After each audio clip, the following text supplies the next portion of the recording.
Obrigado, Esper. Ele só não falou uma coisa, que ele era o meu orientador, meu preceptor, e de lá para cá eu pintei meu cabelo de branco. Bom, eu queria agradecer muito ao professor Esper Callas pelo honroso convite. Eu já estive várias vezes nesse curso e sei da qualidade, do altíssimo nível, tanto de quem fala aqui, quanto de quem assiste, do ponto de vista científico. E, para mim, é uma grande honra estar aqui. Nós vamos falar com vocês a respeito de alguns desafios que nós temos na população de co-infectados HIV e HCV. Esses são os meus potenciais conflitos de interesses. A prevalência da co-infecção HIV e HCV no mundo ela é muito elevada. Estima-se que cerca de 2,8 milhões de pessoas estejam infectadas por ambos os vírus. E se vocês observarem na América Latina, essa previsão pode chegar a mais de 500 mil pessoas.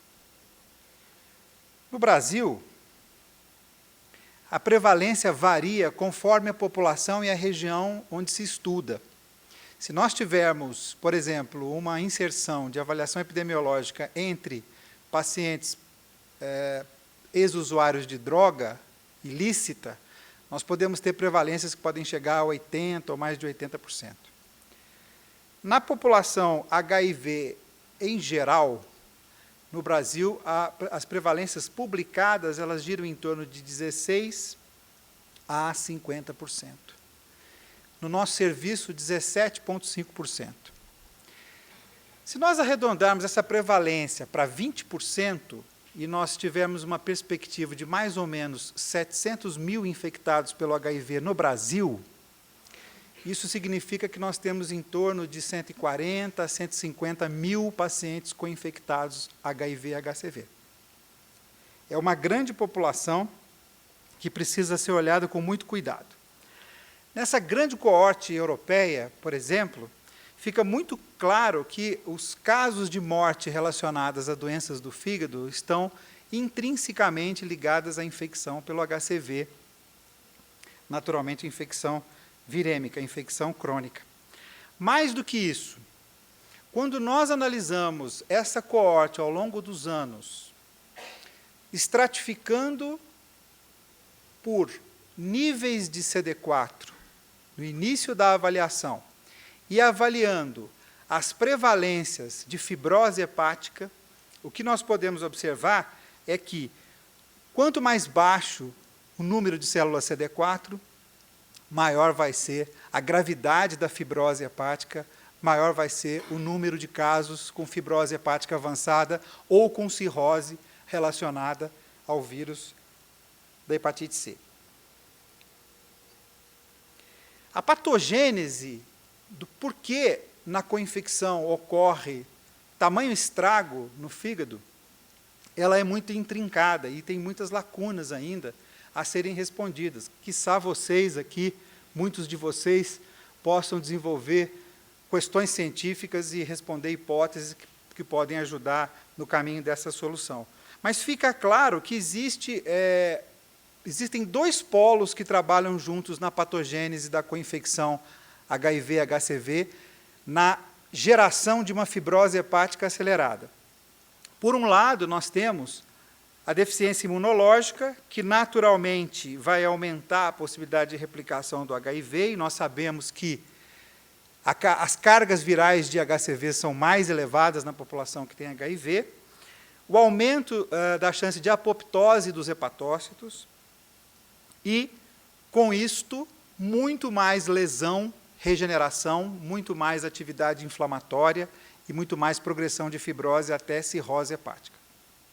Por outro lado, nos últimos anos tem se descrito também outros fatores patogênicos relacionados à depressão de imunidade no trato digestivo que acontece nos pacientes portadores do HIV com a perda dos folículos linfóides, da proteção de barreira que existe nesse órgão que é tão importante, vocês sabem bem disso.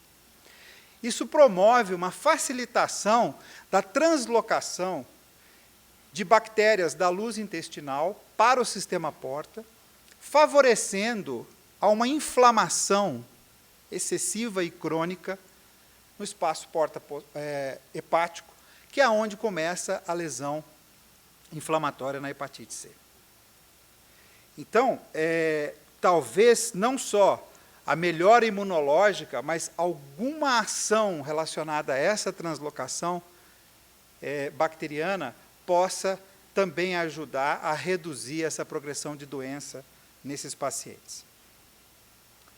Existe uma grande dúvida hoje, que aos poucos vai se dissipando, que vem mais do passado, mas que com as novas terapêuticas isso vai se dissipando, que é quem tratar primeiro. Se é o tratamento voltado para o HIV, se é o tratamento voltado para a hepatite C, ou se devem ser tratados simultaneamente. Na era anterior, quando nós usávamos interferon pegilado e ribavirina, que era um tratamento muito difícil, com muitos efeitos colaterais e com baixa eficácia, naturalmente se dava prioridade sempre a tratar primeiro o HIV, até porque trata-se de uma infecção mais grave, com uma progressão de doença mais rápida do que a hepatite C. O HIV pode evoluir em meses para a AIDS, a infecção pelo HIV, já a hepatite C tende a evoluir em anos. Mas, mais recentemente, tem-se pensado nas diretrizes internacionais em se tratar cada vez antes, tanto com antirretrovirais, quanto a própria hepatite C, dentre os pacientes co-infectados. Isso já é muito claro, por exemplo, para o tratamento da hepatite B. E passa a ser cada vez mais claro para o tratamento da hepatite C, conforme algumas evidências que nós temos visto na literatura. Por exemplo, esse estudo, que é um grande estudo em veteranos de guerra nos Estados Unidos, uma coorte de mais de 10 mil pessoas, acompanhada por 14 anos, mostrou que, claramente, mesmo aqueles pacientes que usavam antirretrovirais corretamente, com excelente controle da infecção pelo HIV, adoeciam mais rapidamente da hepatite C. Quer dizer, era muito claro que isso acontecia antes da era antirretroviral, mas esse estudo, entre outros, mostrou que mesmo na era de tratamento antirretroviral altamente potente, ainda existe uma progressão da hepatite C mais rápida nos co-infectados. E essa demonstração, ela fica clara nessa curva de sobrevida, quando se compara com os monoinfectados. Vocês vejam em azul os monoinfectados e em vermelho os co-infectados com tratamento antirretroviral adequado. Então, passa a ser verdade que tanto um CD4 mais baixo é muito ruim, quanto a presença da replicação do HIV também é muito ruim, mas também é verdade que, mesmo com o controle da replicação viral, ainda assim a hepatite C, ela avança mais rapidamente nessa população. Nós tivemos, como eu disse a vocês há pouco, muitas barreiras no tratamento da hepatite C. As medicações que a gente tinha até poucos anos atrás eram interferon, pegilado e ribavirina. Eram medicações com muitas contraindicações que dificultavam o acesso do paciente ao tratamento, muitos eventos adversos, esquemas muito complexos e longos, que chegavam até 1 ano e meio de tratamento, com muitas pílulas, muitas tomadas diárias, muitas regras para os clínicos seguirem e se adaptarem, não só com medicações orais, mas medicações parenterais também, de uso subcutâneo, necessidade de centros especializados e profissionais especializados, e que tinham uma baixíssima efetividade. Na minha tese de doutorado, para vocês terem uma ideia, nós conseguimos curar apenas 1/4 dos pacientes, num estudo multicêntrico que foi realizado no Brasil com 400 indivíduos, curamos apenas 1/4 dos pacientes, 25% dos pacientes co-infectados. Baixíssima efetividade. E um custo muito elevado, principalmente para o sistema público de saúde. A realidade com os tratamentos que vêm adiante, ela é completamente contrária a tudo isso que eu falei a vocês. Então, nós vamos ter disponíveis, em saúde pública, esperamos em breve, várias classes de medicações, orais exclusivamente, com pouquíssimos eventos adversos, esquemas curtíssimos de 8, 12, no máximo 24 semanas, com chance de cura de 90%. O que vai tornar muito simples o tratamento. Nada complexo, com nenhuma regra complicada. Os médicos vão ter muito mais facilidade para aplicar esses tratamentos nos seus pacientes. E nós vamos usar as mesmas estratégias que nós sempre usamos para o tratamento antirretroviral, que é associar classes farmacológicas com pontos de ação diferenciados no ciclo de replicação do HCV. Então, por exemplo, nós temos os inibidores de protease do HCV, que tem o sufixo previr, por exemplo, cimeprevir. Nós temos os inibidores do complexo NS5A, que é um complexo fundamental para a ação da polimerase e para a replicação do RNA viral, e também para a maturação do HCV. Por exemplo, o daclatasvir, o ledipasvir, o ombitasvir e o elbasvir, sufixo asvir. E nós teremos uma terceira classe, que são os inibidores de polimerase do HCV, que inibem a replicação do RNA, fundamentalmente, que podem ter duas subclasses. Os inibidores de polimerase análogos de nucleotídeo, como, por exemplo, o sofosbuvir, e inibidores de polimerase não análogos de nucleotídeo, como, por exemplo, o dazabuvir e o beclabuvir. Então, a associação desses compostos vai tornar os esquemas potentes e simples, com alta chance de cura. As diretrizes internacionais, tanto a americana quanto a europeia, isso vai estar vigente na diretriz brasileira do Ministério da Saúde também, vão autorizar que o tratamento do paciente co-infectado seja nos mesmos moldes do tratamento do paciente monoinfectado pelo HCV. Por quê? Porque os estudos mostram, mais recentemente, que as taxas de cura são iguais nesses dois grupos. Tanto é que o co-infectado deixou de ser considerado, entre aspas, população especial. Anteriormente, com interferon pegilado e ribavirina, era muito clara a menor resposta, a menor chance de cura que os co-infectados tinham. Agora isso não existe mais. Então, as diretrizes elas recomendam igualdade de indicações, de esquemas e de momentos de indicação para ambos os grupos. O principal marcador de doença da hepatite C crônica continua sendo o estágio de fibrose.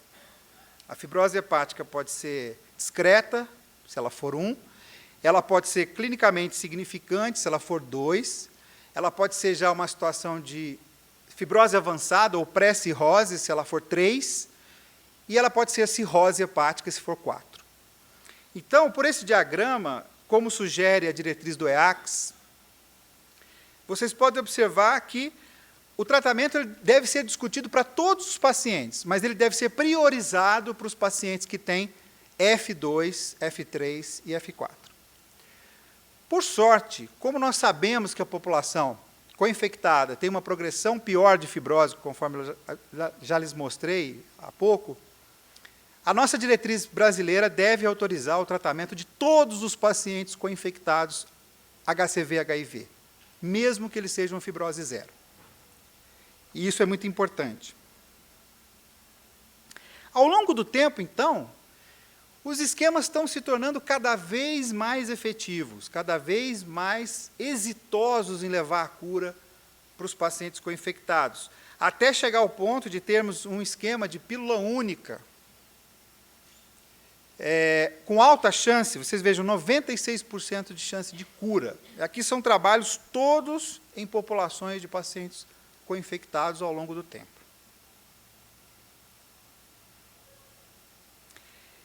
Com isso, essa similaridade de resultados faz com que essa população não seja mais uma população especial. Ela vai ser tratada tal qual os monoinfectados portadores do HCV. Existe ainda uma grande preocupação nessa população. Talvez a mais importante, que ainda a torna, digamos assim, especial, que é a interação medicamentosa. Então, nós sabemos que essas medicações para hepatite C, que eu citei para vocês, elas podem ter interações com as medicações do tratamento antirretroviral. Isso pode levar a aumento ou diminuição do nível sérico dessas medicações e atrapalhar a eficácia de um tratamento ou de outro, ou mesmo aumentar a chance de algum evento adverso, algum efeito colateral de um tratamento ou de outro. Então, vai ser necessário e obrigatório que antes do tratamento haja uma compatibilização entre o esquema proposto para o tratamento da hepatite C e o esquema proposto para o tratamento do HIV. Existem várias fontes de pesquisa e de consulta para fazer essa adequação, que envolvem todas as classes de antirretrovirais e todas as classes de medicamentos contra a hepatite C diretamente ativos. Mostrando alguns estudos para vocês, publicados na literatura, nós iniciamos por esses 2 estudos, que são estudos de fase 3, são estudos pivotais, estudos de registro, que incluíram co-infectados genótipo 1, 2, 3 e 4, e tratou esses indivíduos com 2 medicações apenas, sofosbuvir, que é o inibidor de polimerase nucleotídeo análogo, e ribavirina. Por tempos diferentes, para o genótipo 1, genótipo 2, genótipo 3, genótipo 4, investigando a possibilidade de tratar apenas 12 semanas ou 24 semanas. E quando nós observamos os resultados, aqui vocês veem a característica demográfica dessas populações, e foram incluídos, inclusive, pacientes cirróticos aqui, nesse grupo. No geral, eram pacientes bem controlados do HIV. Os antirretrovirais utilizados foram os mais diversos, porque não existe interação medicamentosa importante com sofosbuvir e os antirretrovirais, existe com os outros inibidores diretos do HCV, mas com sofosbuvir não, importantemente. Então, foram usados os mais diversos esquemas.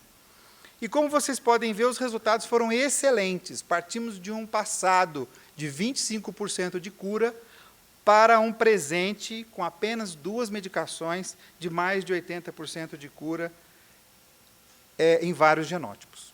Então, isso é bastante animador. Quando nós analisamos exclusivamente o genótipo 3, nós observamos que o genótipo 3 teve uma performance melhor quando tratado por 24 semanas. Quando tratado por apenas 12 semanas, a chance de cura foi de apenas 67%.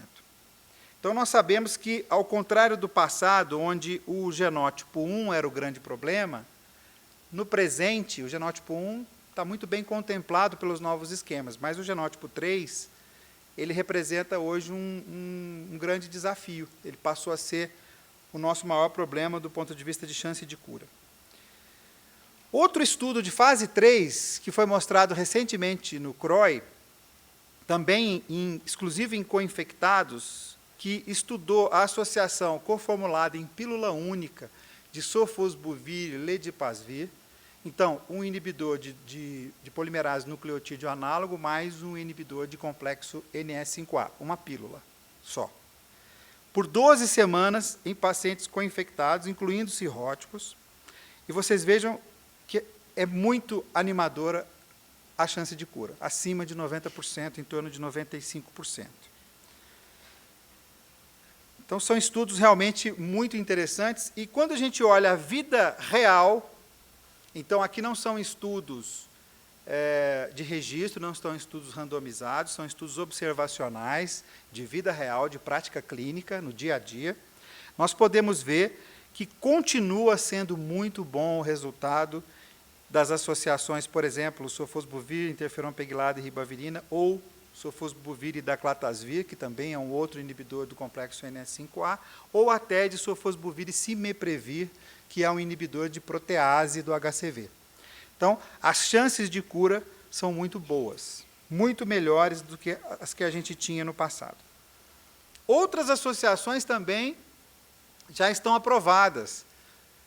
nos Estados Unidos e na Europa, em vias de aprovação nos próximos meses no Brasil, por exemplo, essa associação tripla, com 3 classes diferentes, que também envolve aí um inibidor de polimerase nucleotídeo análogo, um inibidor de complexo NS5A e um inibidor de polimerase não nucleotídeo. Com excelentes resultados, também acima de 90% de cura. 12 a 24 semanas aqui, esse estudo realizado. Dependendo da subpopulação, você usa 12 ou 24 semanas de tratamento.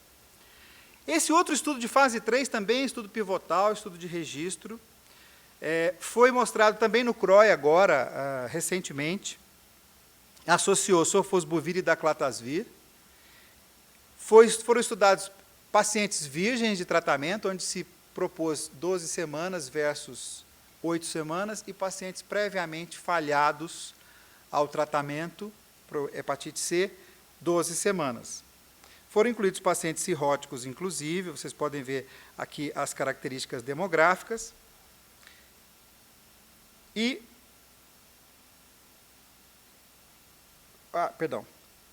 os esquemas antirretrovirais autorizados foram os mais diversos, o que nos ajuda muito, porque quanto maior for a opção de esquemas antirretrovirais, menos nós vamos ter que alterar o esquema antirretroviral do paciente, também mostrando chances excelentes, particularmente para 12 semanas, globalmente, para todos os genótipos estudados, mais de 90%, e particularmente para o genótipo 1, também mais de 90%. A maioria das falhas terapêuticas aconteceram por recidiva viral e não por resistência do HCV. Essa é uma notícia muito boa, que é muito diferente da realidade do HIV. O HCV, por ser um vírus que tem replicação exclusivamente citoplasmática, ele não arquiva no genoma humano mutações de resistência. Então, é possível que resistência não seja um grande problema no tratamento desses pacientes com HCV. E que nós possamos, inclusive, reutilizar classes semelhantes que falharam em tratamentos prévios, em tratamentos sequenciais. Isso já tem algumas demonstrações na literatura como sendo verdadeiras. Então, vocês vejam que o resumo de resistência desse estudo que associou sofosbuvir com daclatasvir é um resumo muito favorável, não tem nenhuma importância a mutação no pré-tratamento, aí não seria mutação, seria um polimorfismo, né, na verdade, e a emergência de mutação na falha também é uma situação que parece não ter grande importância para o retratamento com a mesma classe. Em termos de segurança dessas medicações, é fantástico. Os pacientes não têm efeitos colaterais. Na época do interferon e da ribavirina, era muito sofrido para o paciente fazer o tratamento. Muitos efeitos colaterais, neuropsíquicos, hematológicos, cutâneos, e de outras várias naturezas que tornavam a qualidade de vida muito, muito, muito ruim. Então, em resumo, o que eu posso dizer para os senhores é que, na era dos novos tratamentos para hepatite C, os pacientes com coinfecção HIV-HCV têm as mesmas e altas taxas de cura, acima de 90%, pelos estudos clínicos mostrados, dos monoinfectados HCV. Então, logo, por esse fato, as diretrizes não separam mais a coinfecção como população especial. As indicações de tratamento e os esquemas passam a ser semelhantes. Eu diria mais, o coinfectado passa a ser uma população prioritária, porque, como nós sabemos que grande parte das novas infecções que acontecem atualmente pelo vírus da hepatite C são por transmissão sexual, de homens que fazem sexo com homens, de forma não protegida, tratar esses indivíduos significa também reduzir a transmissão do HCV. Então, mais importante ainda, ampliar o número de coinfectados tratados. A única consideração especial nessa população são as interações farmacológicas que devem ser vistas pelo clínico antes e durante o tratamento. E considerando a progressão de fibrose mais rápida e o alto risco de descompensação hepática em co-infectados, mesmo com antirretrovirais efetivos, a indicação do tratamento do HCV deve ser discutido para todos os co-infectados e, se não para todos, deve ser priorizado para os mais graves. Esperamos que a nossa diretriz autorize, como está sendo veiculado, para todos os co-infectados. Por último, um convite para vocês, tê-los no nosso evento, no Hepatoaides, 28 a 30 de maio de 2015, aqui em São Paulo. Nós vamos discutir vários aspectos da hepatite C, da hepatite B, das co-infecções e do HIV também, nesse programa. E, se vocês nos derem a presença da honra de vocês, vai ser muito bom. Muito obrigado.